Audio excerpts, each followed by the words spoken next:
Rajamouli cinema కోసం super star Mahesh Babu fans eager గా wait చేస్తున్నారు. కానీ జక్కన్న మాత్రం కనీసం అధికారిక ప్రకటన కూడా ఇవ్వడం లేదు. పోనీ సినిమా ఫలానా టైంకి వస్తుందనే క్లారిటీ కూడా ఇవ్వడం లేదు. అసలు ఈ ప్రాజెక్టు ఎంతవరకు వచ్చిందనే విషయాన్ని కూడా ఎక్కడా చెప్పడం లేదు. మహేష్ బాబు కూడా ఏదైనా ఉంటే రాజమౌళిని అడగాలని అంటున్నాడు. కానీ జక్కన్న మాత్రం కూల్ గా తన పని తాను చేసుకుంటూ పోతున్నాడు. సోషల్ మీడియాలో మాత్రం ఫలానా టైటిల్ అని, స్టార్ కాస్టింగ్ ఇదేనని, హాలీవుడ్ కాస్టింగ్ తీసుకుంటున్నాడు అని రకరకాల కథనాలు వస్తున్నాయి. త్వరలో వర్క్ షాప్ కూడా ఉంటుందని అంటున్నారు.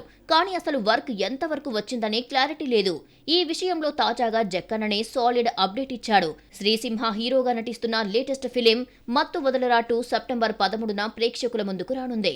ఈ సినిమా ప్రమోషన్ లో భాగంగా శ్రీసింహ రాజమౌళిని కలిసిన వీడియో ఒకటి రిలీజ్ చేశారు.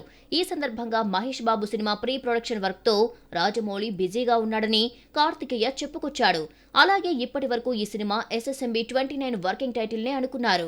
కానీ శ్రీసింహ SSRMB అప్డేట్ ఏదైనా ఇవ్వండని రాజమౌళిని అడగడంతో ఇదే వర్కింగ్ టైటిల్ అని కన్ఫర్మ్ అయ్యింది. అయితే SSRMB అప్డేట్ అడిగితే కొడతానంటూ కర్ర పట్టుకుని ఫన్నీగా చెప్పుకొచ్చాడు జక్కన్న. ఈ లెక్కన రాజమౌళిని అప్డేట్ అడిగారో ఇక అంతే సంగతులని చెప్పొచ్చు. మరి SSRMB అఫీషియల్ అనౌన్స్మెంట్ ఎప్పుడుంటుందో చూడాలి.